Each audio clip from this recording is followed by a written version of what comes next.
everybody. Welcome to another episode of Design Recharge. We're closing in at the end of 2020. Thank goodness. I think everybody's probably happy that it is the end. I usually only have one or two in December, and we only have 2 episodes left for the rest of the year. But this is a great duo, a great way to pretty much end November. The next one's just me, the last one in November. But today we have Julie and Theo Fels, and they are in a small town in New York. Theo worked in New York City for many years, but they loved Kinderhook in New York. So if you Google Earth it looks like a beautiful place, a great place to visit, and you should check it out, this little town. There are 2 furry creatures in Theo and Julie's life that are in their room. So if we hear anything, we're fine. We love furry creatures too. I just want to make sure everybody knows that if they hear some weird noise, it's not Theo's stomach, right? It's probably a dog. It's a bone. Yeah. So this is episode 364. And they have amazing work. They have an agency called Feisty Brown, and we're going to ask about that in a minute.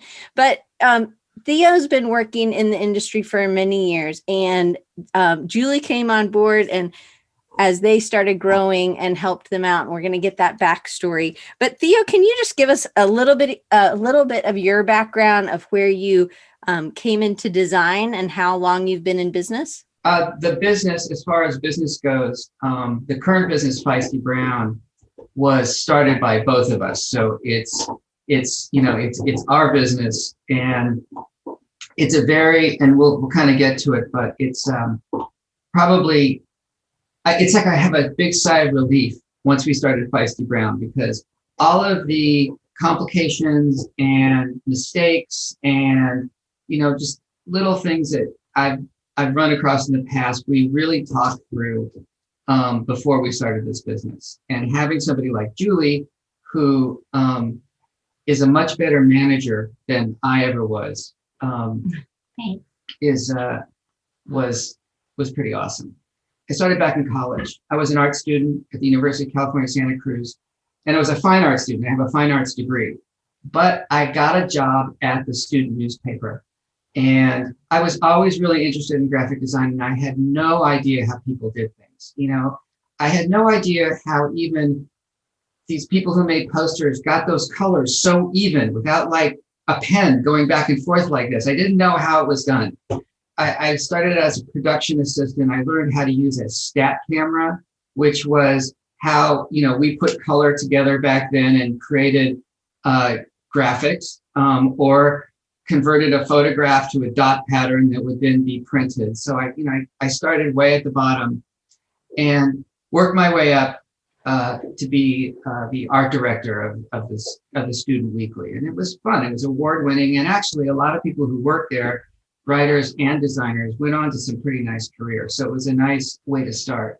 And from there, I got, jobs as a lowly production assistant and then a designer. I graduated from school with an art and art history degree, and eventually made my way out to New York City and worked for a couple places till I landed at one place called the Barnett Group and became an art director there, and we did a lot of corporate communications.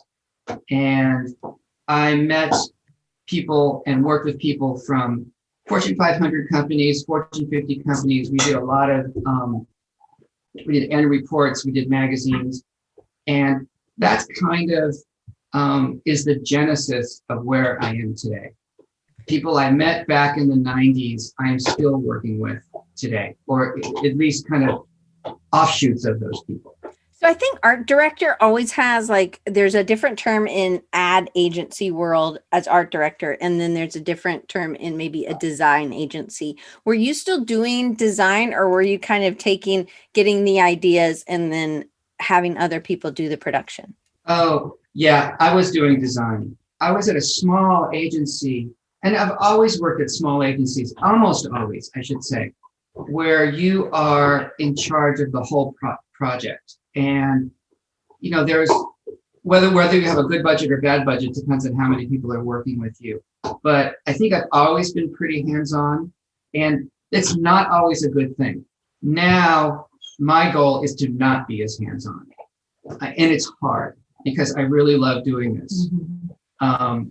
And you just see somebody else doing something creative, and you just get another idea, and you go, man, I want to do that, or I want to do that. So it's hard to let go of, but it's also a really helpful thing to be able to direct people and have their design be awesome. It's a way for your business to grow, because if you have to have your hand in everything, you have limited time. But it's also great to really believe in somebody else. You needed somebody to believe in you and give you opportunities, and now you're able to kind of do that for other people. So that's exactly it. So I always wonder, and I know this wasn't on the sheet, so again, safe word is rooster. What about, like, did you ever feel like a sellout? Like, why didn't you do fine art? Like, a lot of times fine art people are like, I'm not doing graphic design. Like, why didn't you do graphic design in school? Well, to tell you the truth, yeah, and I come from a background where there are some people in my family who are fine artists. And after school, I thought, I really like doing design and I really liked fine art, but I also liked making a living. And making a living was a lot easier as a graphic designer. And you still can satisfy that kind of that visual creative need, that an artist would have. So it was a little bit of a cost of living decision. But you didn't want to take graphic design classes, or were there not, like, it wasn't a major, it was just a few classes? It's funny. I have never taken a graphic design class. I didn't know that. No, never. I took a calligraphy class in high school, and that was it. So you learned a lot, like all of us. I never took a web design class, and that's one of my biggest things that I offer clients, right? You have to keep learning. You have to have attitude is really important. And I think that that's probably going to come into a lot of what we're going to talk about today, which is about relationships, right? My classroom was CA magazine. I had a stack this high, and all the other magazines that came and went, CA still seems to be the one that's kind of survived, but the communication arts, right? People don't know what that is. But that's really like looking and reading and seeing what other people are doing. There you go. Keep it close to hand too. Yeah. Okay, so you're in, you moved to New York, you're working at the Barnett agency as an art director, and you're doing design. What did you learn from that job that you took? It could be good or bad, that you took, and because then you had another agency with you had another partner at some point, right? Before you went out completely on your own. Do you want to kind of just give us a little bit of that back, and then just tell us kind of what you learned? It could be things that you messed up on, but then now, because now you're saying, like, with you and Julie, with Feisty Brown, you have a different, like, you've taken everything you've learned and made all the right decisions, hopefully, on this one, right? Yeah, we don't know that yet. I mean, I think that the good thing I learned was the agency was run by two brothers, and they were real human. They weren't putting on airs or anything like that. They were just two nice guys, and that was reflected in what the client, in our relationship with the clients, how they related to us. We just became human with each other. It wasn't like this barrier of, I'm your client.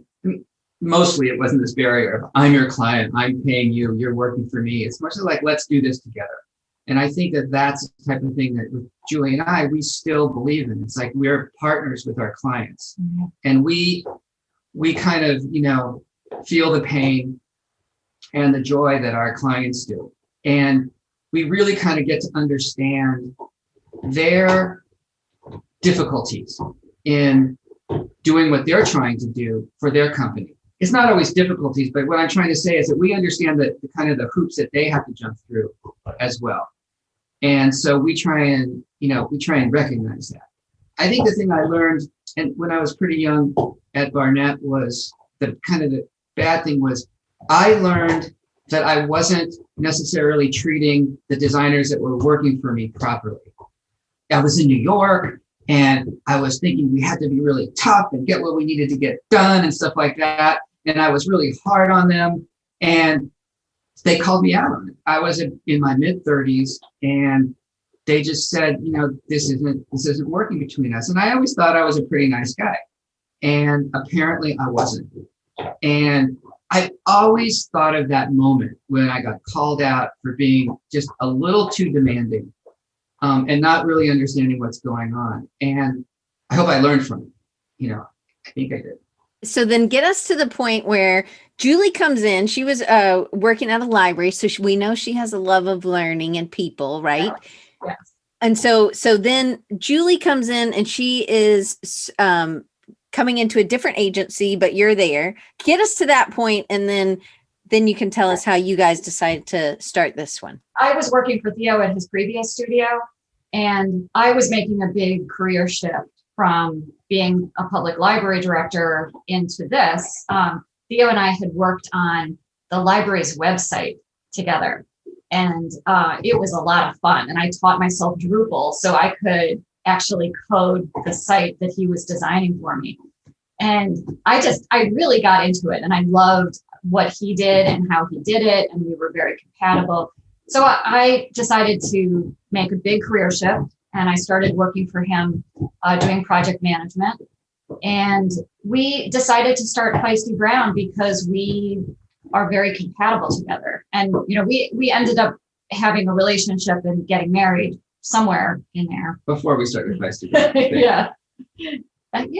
That's right. We did. Yeah. So we started it in 2017, and it's been great.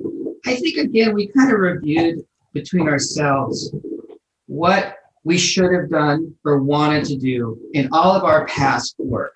I think maybe even for Julie, not just graphic design, it was just kind of like, what kind of job do you want? Well, I wanted to, my dad was a business owner. He owned all sorts of businesses. And so I wanted to do that as well. I think I've had it in me with genetics. So this was kind of our chance to get it right. Yeah. And we did. We tackled almost the hardest things first. Like setting up a business, getting your incorporation papers, getting payroll, all of this stuff that as a designer, me and all the other partners I had, we like, oh, we'll do that. We'll get it done. Let's just get the work done for the client.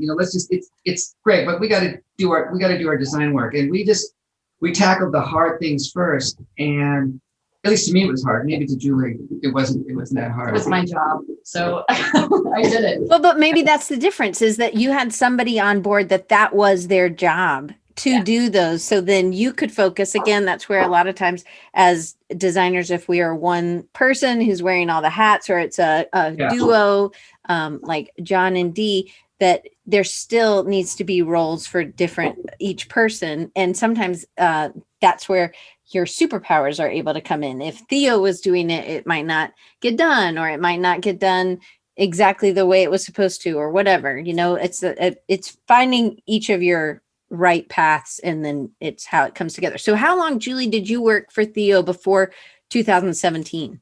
I think it was about 6 years. Okay. So, but I think it's great. So once again, you were a client, and it was such a good, he made you feel like a partner. Again, this sounds like something that Theo's done his whole career. As he's continued to get better and better, he's made sure that the clients were always heard and seen and were part, like I said, co-collaborative, that you were also a collaborator, that he let you do the coding is a lot of Oh, no, I didn't let her do the coding. I was glad that she did the coding. It started that I wanted to teach myself Drupal. So I wanted to make a website. So I decided to redo the library's website and got him to do the design. That's cool. But that is a collaborative effort that you did together with a client. And then again, it makes long-term relationships. This obviously is a really good relationship if you got married and stuff like that. So taking it back so Leah's asking about Feisty Brown and the name. So which one of you wants to answer it today? I'll answer it. Okay, you answer it. Okay. So I have to say that this is the thing that people ask us about the most is our name. And we had no idea that it was going to resonate that much. But Feisty Brown is actually exactly a collaboration between me and Theo. When we were thinking about names, he was coming up with a whole bunch of different things that weren't really sticking with me, and I was coming up with stuff that he would roll his eyes at. And he finally said, "What about Mr. Brown?" And I, one of the things that I wanted to do was to apply to be a woman-owned certified business in New York State. So the name Mr. Brown doesn't really work for that. And, and I'm 50% of the business. So I thought it was a little too gender specific. And then I don't know, I don't know why I started thinking about the word feisty, but I really like the word feisty for a number of different reasons. And I mentioned the word to Theo, and he said, "Well, what about Feisty Brown?" And that was it. I love It's that. really nothing special. But why Brown? So why, just because it was. It was, okay, so my previous studio was called Theo and Sebastian. And I had been in some other studios who were also named by the people who owned them. And it was just like, oh my God, I just can't do this again, And then I just thought, what is like the most generic, kind of like not boring, but just kind of generic name that maybe you could spice it up, because it's kind of weird to call a company Mr. Brown. And so that's why I thought of it. But it was like, we were still not convinced of the names. But then when Julie said feisty, and we said Feisty Brown, and it just rolled off the tongue so well. And it kind of was a collaboration of our ideas and the way we felt about the business. It worked. And it's like we have to explain it almost too much now. Well, we came up with a whole bunch of different stories that were a lot more exciting than what we just told you. But that's the real story. Some of them I can't say on a Zoom call. They were good though. So I like that. I think it is an interesting story, to be honest. And I think about Brown. I agree with it's kind of a general name. My husband's name's John Smith, like no doubt, like really that's his name. So I kept Gibbs. But anyway, I never changed my name. It's not that I don't love my husband, but anyway, just felt like I needed to preface that, but his name really is John Smith. So, but with Brown, I think, okay, well, it's a color, but then it's also a feisty brown color. And then you're talking about like a general person, like could be anybody. So I like that it has all these multiple meanings, but I really do want you to tell me what color feisty brown is. Like, what's the PMS? And it may not even be what, but I think that's something I would want. I want to know what the PMS for feisty. I just love, I was like, is that spelled right? Because feisty, I before E, but not in feisty, I love, there's so many things. And so it's very playful, but if you look at your work is playful. You love typography, or at least that's what it looks like when I'm looking at your work. And you have this, this great relationship with color, which again, with the brown, it had a lot of questions, and it was curious. I was curious about it. And I think maybe that's what a lot of people are. Okay. So we'll go to the next one. So life has changed for lots of people during this last 9 months with COVID. And y'all told me that even before COVID, you were already integrating like family needs with during the business workday. And I think this has been a really hard thing for a lot of people to have that now. Hey, I got to go take the dog on a walk, or I'm going to go get milk, or, something.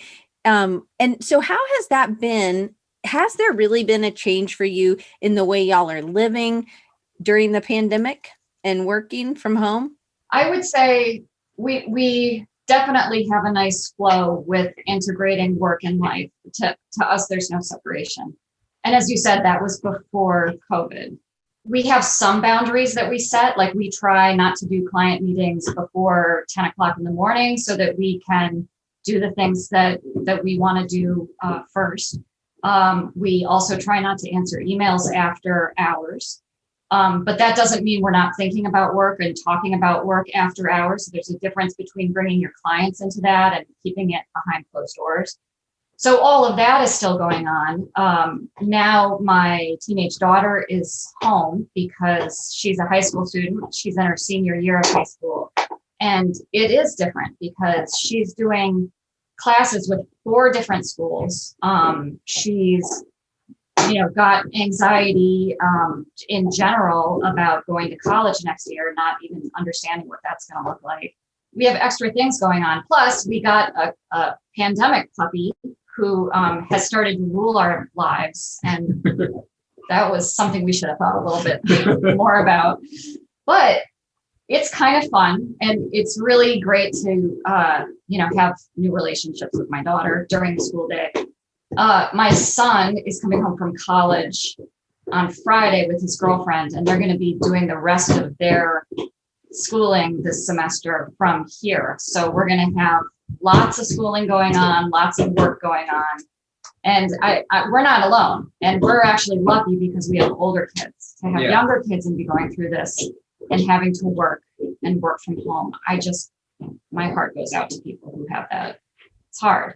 I think it is. I think Doc's not here, but he's usually here, and he has 4 girls, and they're all in single digits. I think maybe the oldest one might be 10. But I mean, that's hard to have that many little kids in the house at the same time. Kind of like having a puppy. I mean, not really, but sort of.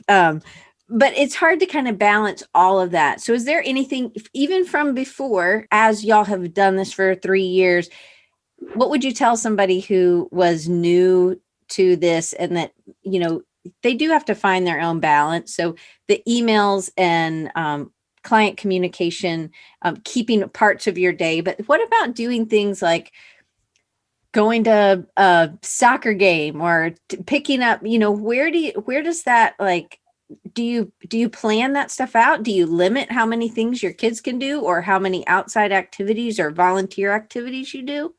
I wouldn't say we limit it. No, we figure out how to do it. I think the thing is that it allows us to do it. I mean, if there's like a field hockey game and we've got to leave at 3:30 because it's 2 hours away or whatever, we can do it.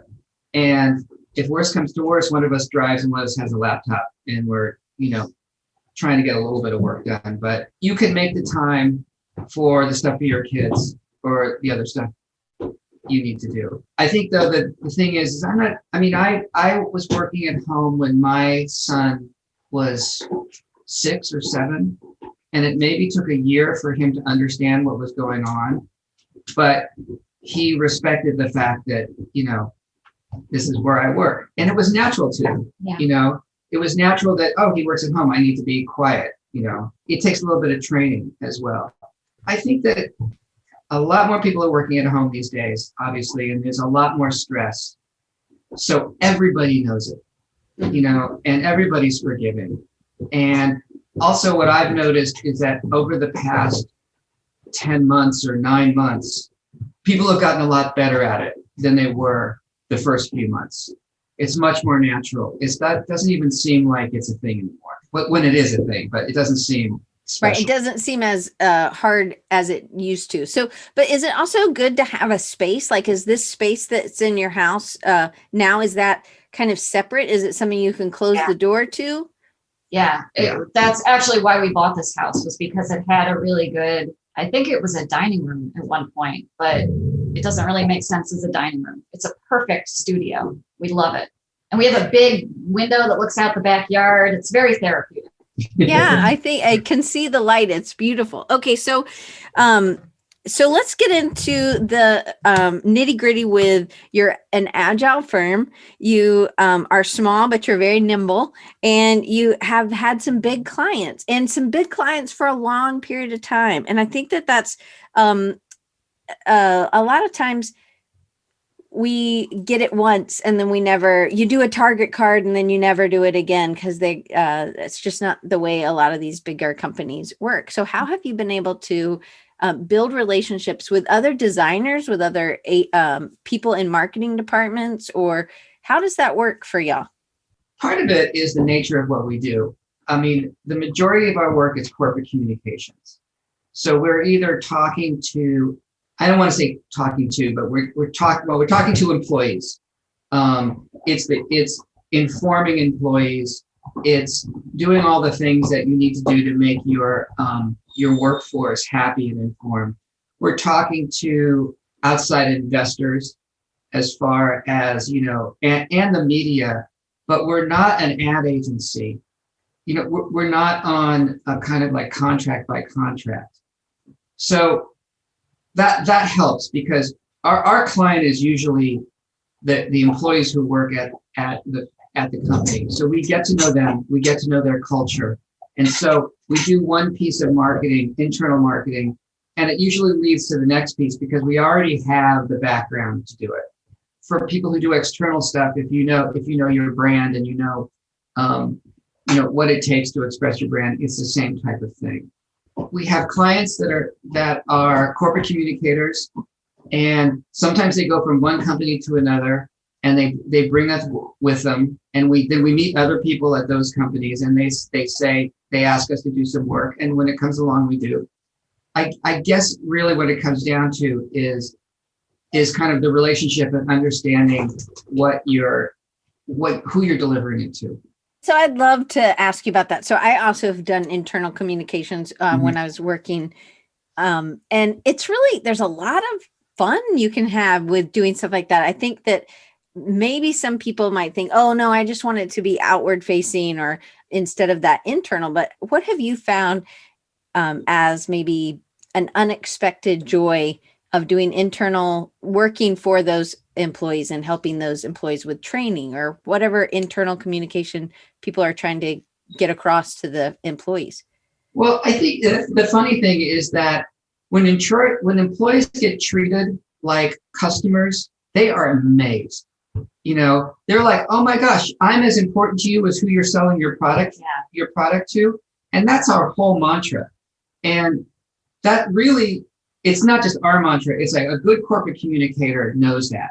And actually a good company owner knows that. It's like you want to treat your employees as well, maybe differently, but as well as you treat your customers. So you want to deliver them the goods, the needs to do their work, the types of communications, and even like you see, big companies like to make beautiful buildings and beautiful workspaces, and people love to work there. They've got open cafeterias so they can go and eat all day long. And of course you want to go work at Google because it's like cool and it's comfortable and there are people who are like-minded. And how do you get people who are like-minded? You have to communicate the mind in the first place. So it's an attitude. And I think that's the most gratifying thing is when you start to see that attitude. And so we've been in at the beginning where there wasn't that attitude, and we've helped seed it, and it's kind of spread. I was going to say we're working with a team right now that has just made such incredible strides over the last 2 years in what they used to do and what they're doing now. And it's exciting and it's fun to be a part of it. And even though we're external, we are part of their team, and it's invigorating.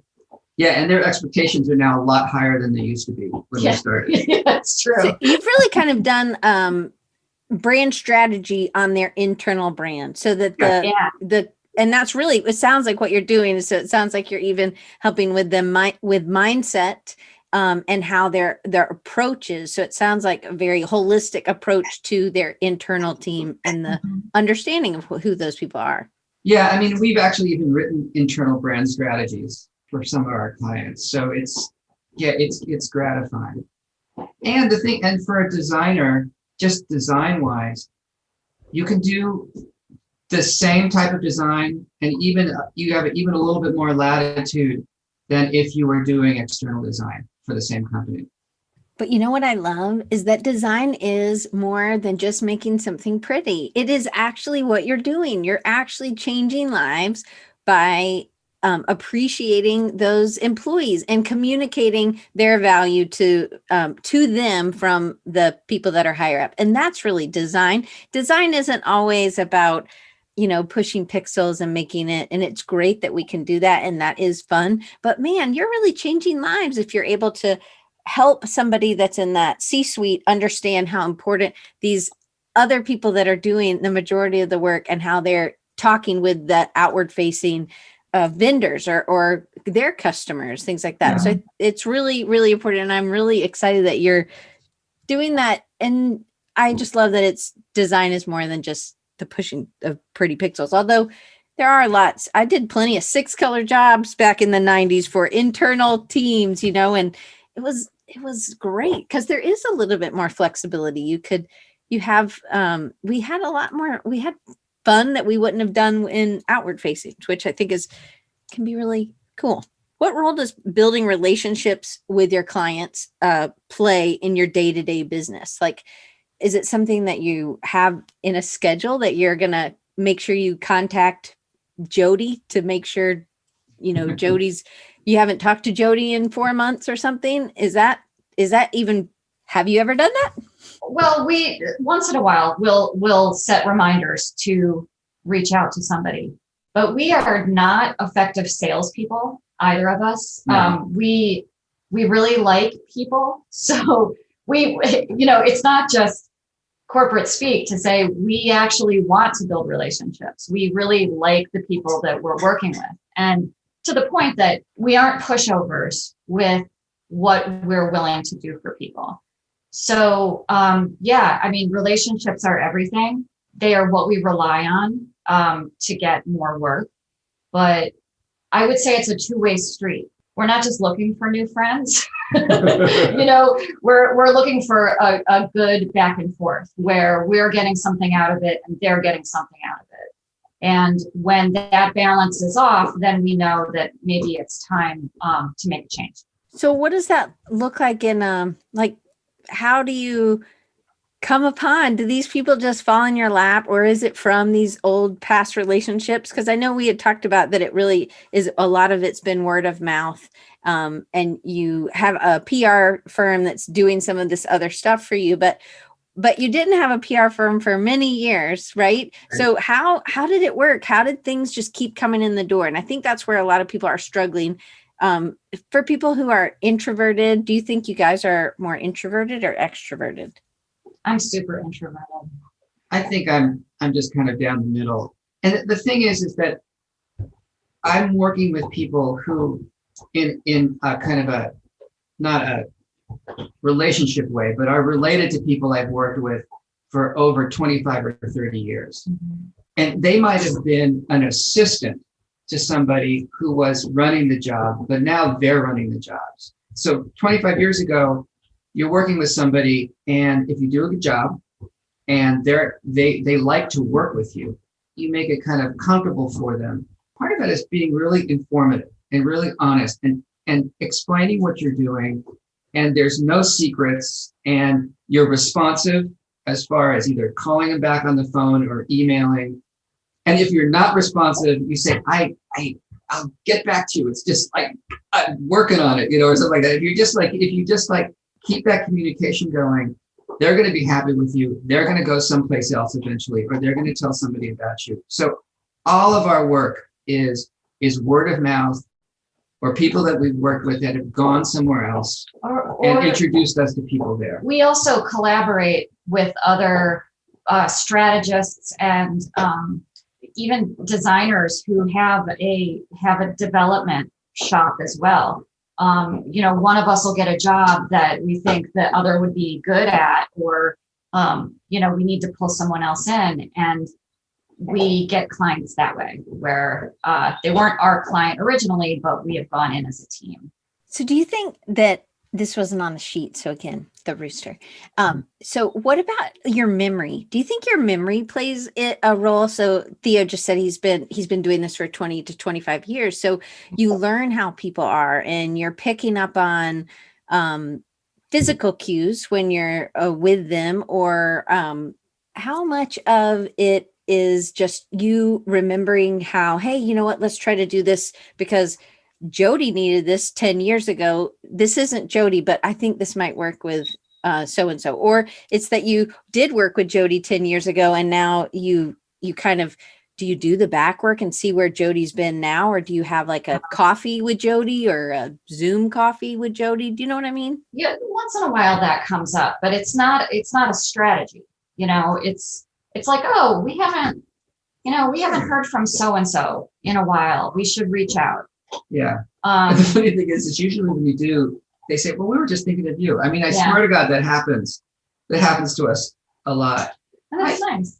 I've learned how to work with clients and how to do a job from really two things: all the past jobs we've done and the people I've worked with. I consider a few people mentors. I often reflect back on how this certain person would have handled this job or this person.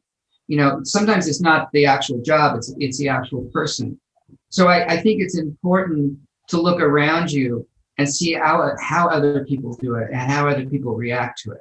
And we're all remote today, but like Julie said, we work with a really good development team. They're also designers. We work with other writers. And every once in a while we go, wow, they really handled that well. Or that's new. Let's figure that out. So it's just like looking at CA magazines. You're looking at other people, you're learning from your environment, what's around you. But that's really important to say. You say it sort of like it's like everybody does this, but maybe everybody doesn't do this. Maybe this is one of your gold nuggets, because maybe this is what you've always done. But so you're able to keep up with these relationships, maybe not by calling them or having coffee, but you're seeing what they're doing and you see how they're changing. And maybe it's something that now you're like, ooh, you know what? We need these developers to do something else. Let's bring them into this project. So you're keeping relationships and you're growing these relationships with these. It's not like who's the cheapest, let's use the cheapest, where you've invested in these people because you've been good collaborators. Yeah. Well, and that happens to us too. We have a few people that they're also an independent shop, but they bring us into projects because we fill a niche, we fill a need. I love that. Okay. So how about, so you kind of have talked on this a little bit, but do you have any clients that you've worked with for over 10 years? And maybe it's a once a year kind of thing, or it's a every 4 years kind of thing.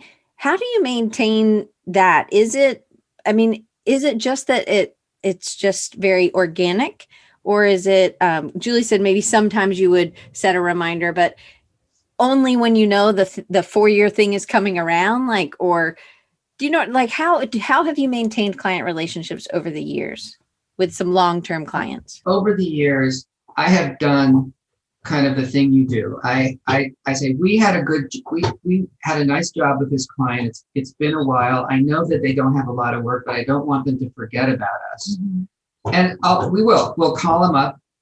And in the old days, we say, let's go meet for coffee or for lunch.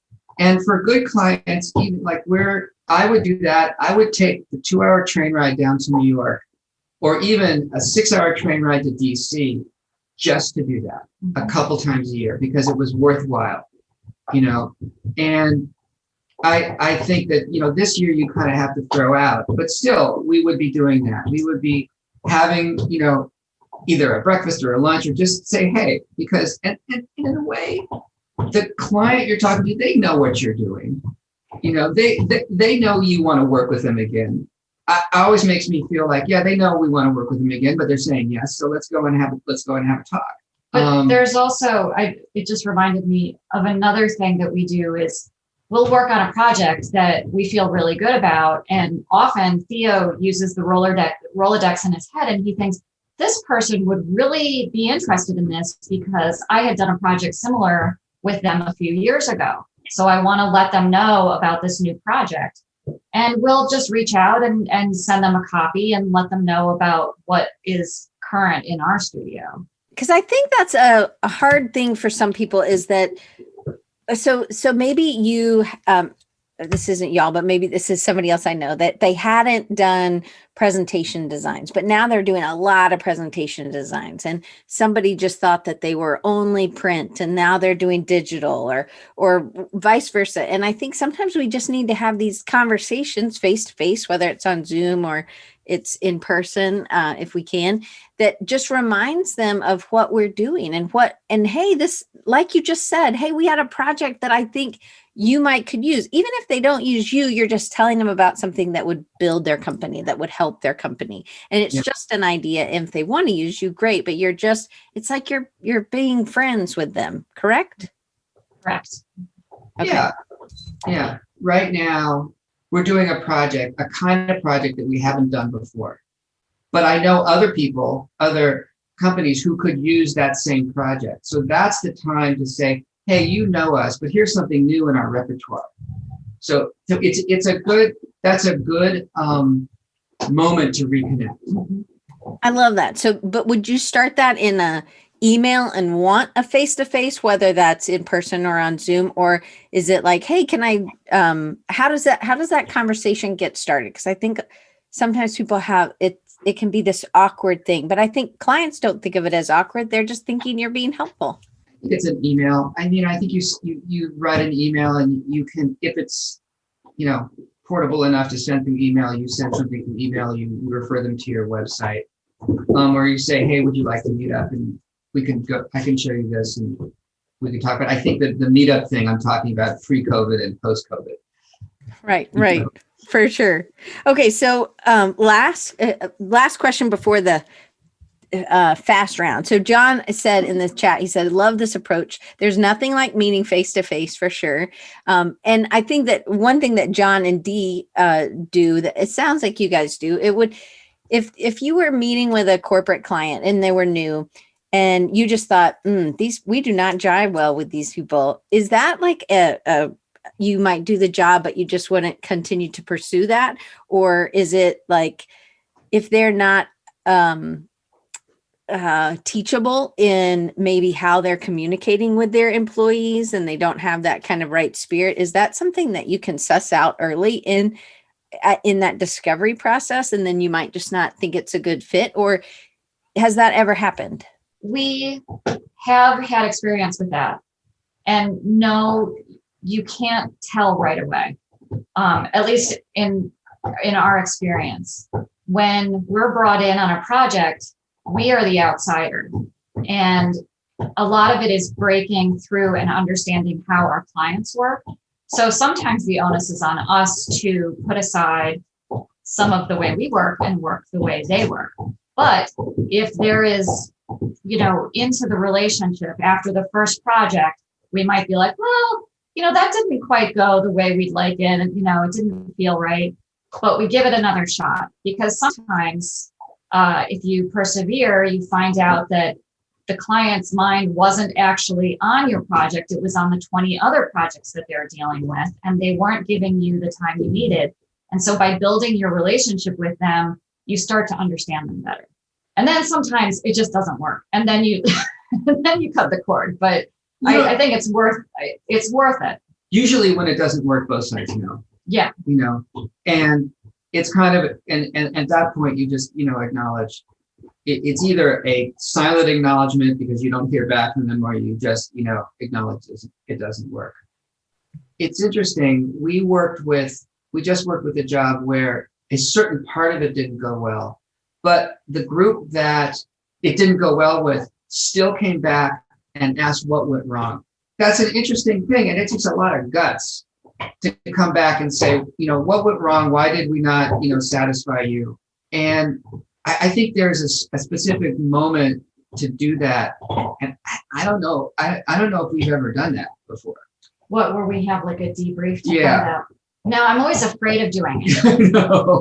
It's like, I don't want to hear why it didn't work out. But honestly, it's usually because we're too expensive. And, people will go to Upwork and they'll find somebody who can do it for a lot cheaper than we'll do it. And, that's their decision, but we can't compete with it. But you've had a lot of experience, and not to say anything with Upwork, but a lot of times those are less experienced people. And so again, it's not competing on the same playing field, I think. So, but I wrote another question down while y'all were talking about. So say a project's gone great, and do you follow up to check with how the employees reacted after the communication? Like, if it was like a full brand, internal brand redesign, or if it was just a program that was launching, to see how many employees, or do you do any of that kind of follow up on I would think you would do things like this in the library, to be honest, right? If you're working in a library, you have programs and then you send out like, was this successful, or right to the patrons, right? But I think a lot of designers don't necessarily follow up. Like we finish, it looks great, we send it off, and then we forget that there's this whole other part that they have to actually implement the thing. And then is that something that you follow up? Because I'm always just trying to give people ideas of ways to reconnect with their client so that, again, they're not, it's don't forget about me, right? But we're also interested in, did this work? That's a very good point, and I think we could do better on that.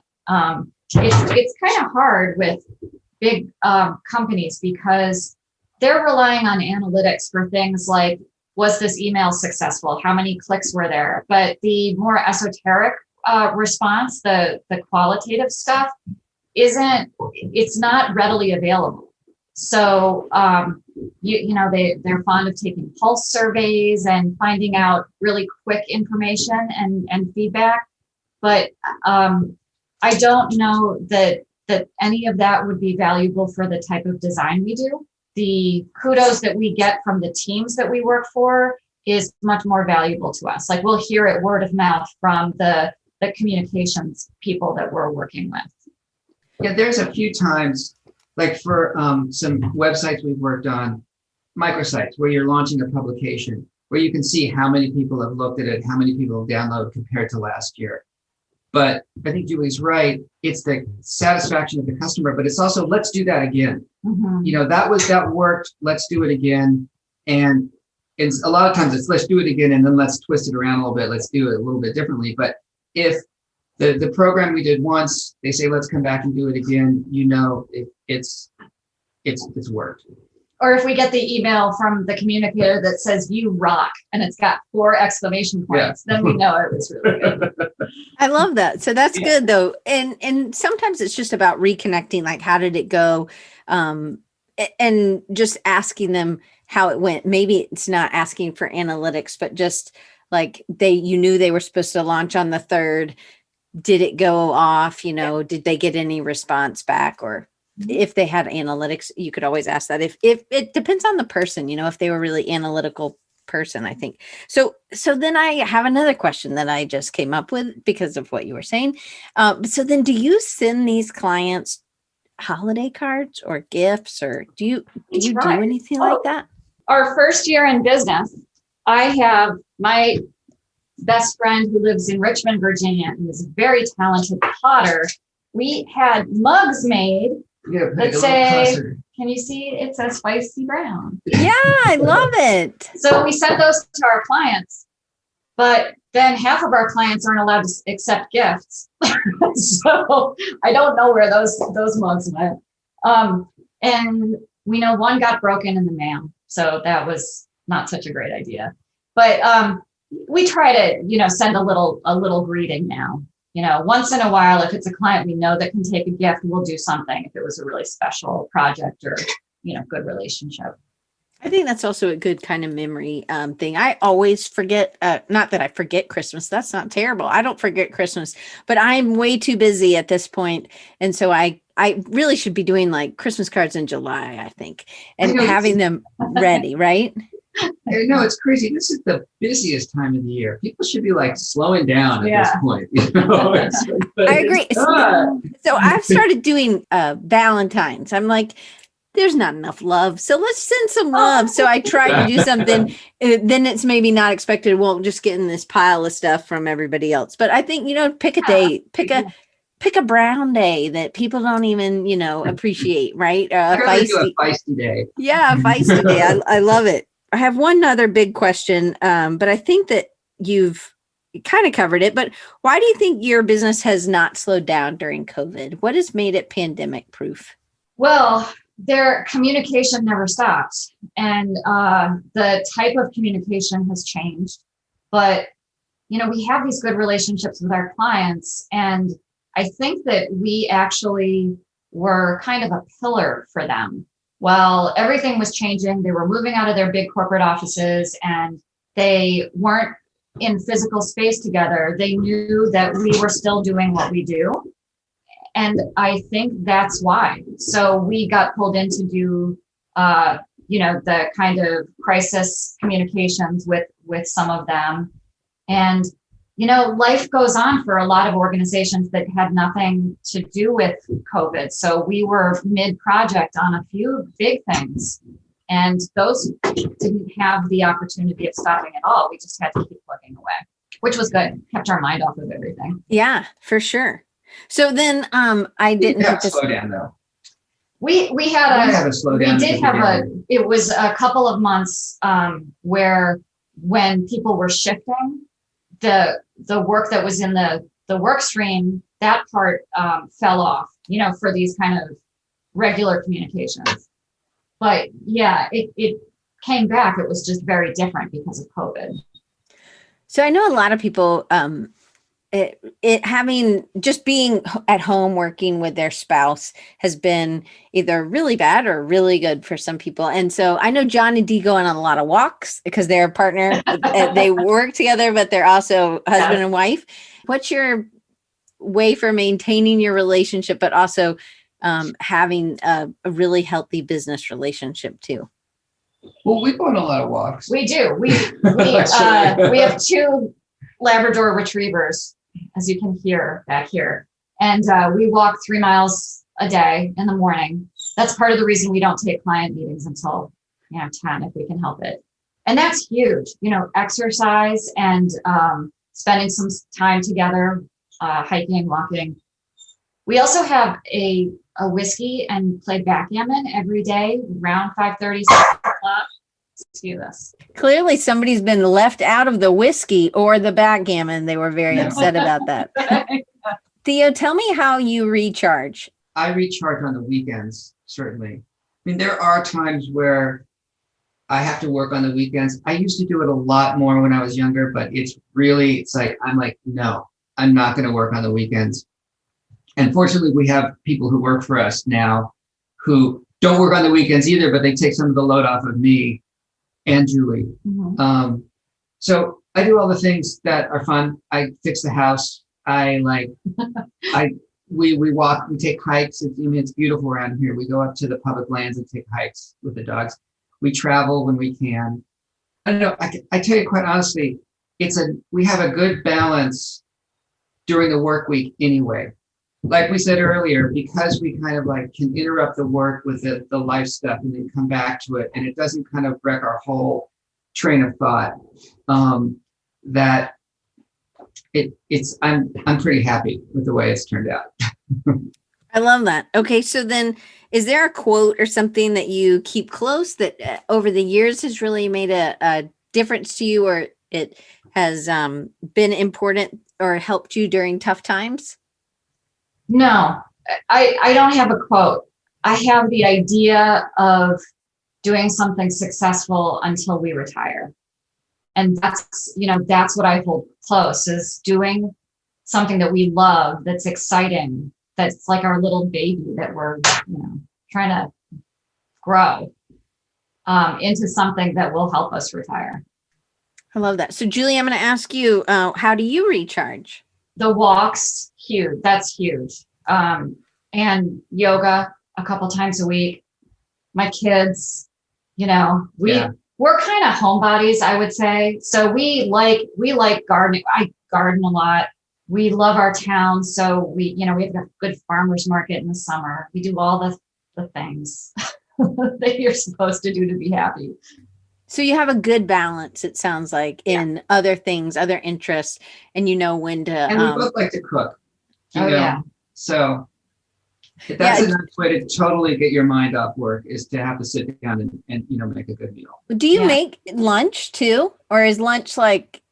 Well, lunch is usually leftovers from the night before. Yeah, we try to. We eat a big breakfast. We try to heat up a nice big lunch. We're big eaters. Maybe that just comes off in your 3-mile walks every day. John and Dee also say that sounds really familiar. Y'all should be friends with them, just so you know. So what's next? What's next for y'all as Feisty Brown? Yeah, I saw that question. I've been thinking about it. I might have a different answer than Theo.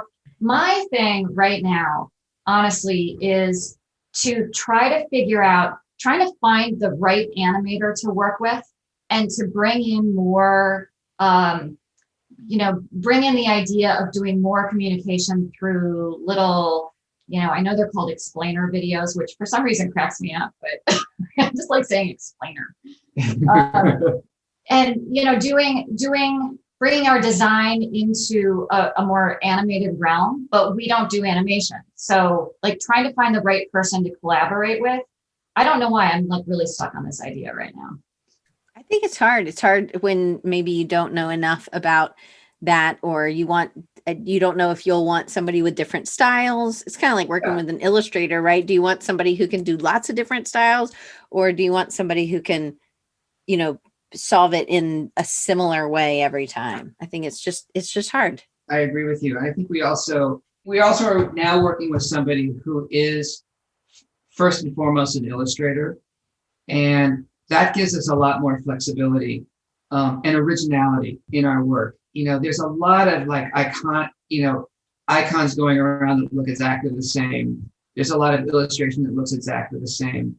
And there's a lot of times where you have to work really quickly. So you're relying on stock places or mashing up something from a stock place, like Creative Market or Dribble or something like that. And so it's kind of been important for us to try and go in the other direction of actually doing it ourselves. Mm-hmm. Yeah. And it's more expensive. That's the real issue.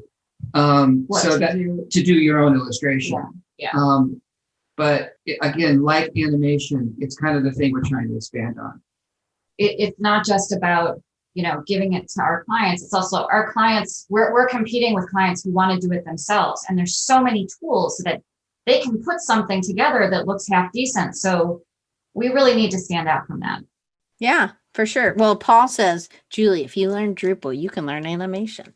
Oh. But maybe Julie doesn't want to do animation. But I think that's a great way to end. I want to give you guys how to get in touch with them, and all these links will be underneath. And if you're watching on YouTube or you're on the website, or which you can check it out at rechargingyou.com/364, and then but you can connect with them at Feisty Brown. It is Feisty Brown, just like how everybody spells it, .com. And then Instagram at Feisty Brown.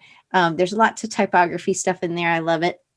And then there's the LinkedIn for Theo and LinkedIn for Julie as well. So I hope you guys will connect with them. Thank you guys so much for being here. This was it was fun, and you learned something new about each other. Well, one thing you learned, and it was just nice to know that you can work with your spouse and you can have a good balance in life, and that you are really committed to your clients and doing what's best for them, and doing even internal communications. I just think I think it's great. You put a new light on it for me. And I remember doing that kind of work, and I really did enjoy it. So it was I'm glad to know that you've niched in that, and you've just really helped a lot of companies have their employees feel more valued and loved. So I love it.